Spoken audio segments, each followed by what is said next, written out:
Late आएगा।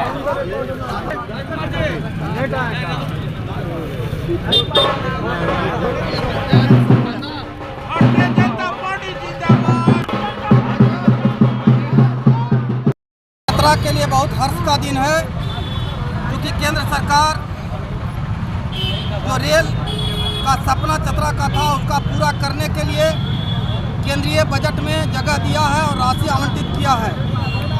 आज चतरा के जन जन के लोग हर्षोल्लास में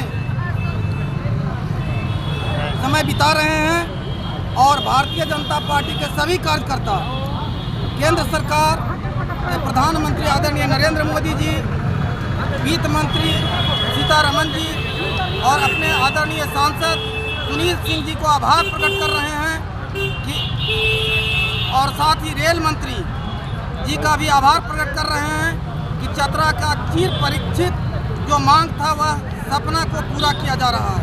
इसके लिए भारतीय जनता पार्टी के कार्यकर्ता एकजुट होकर के खुशी मना रहे हैं, मिठाई बांट रहे हैं, जश्न मना रहे हैं।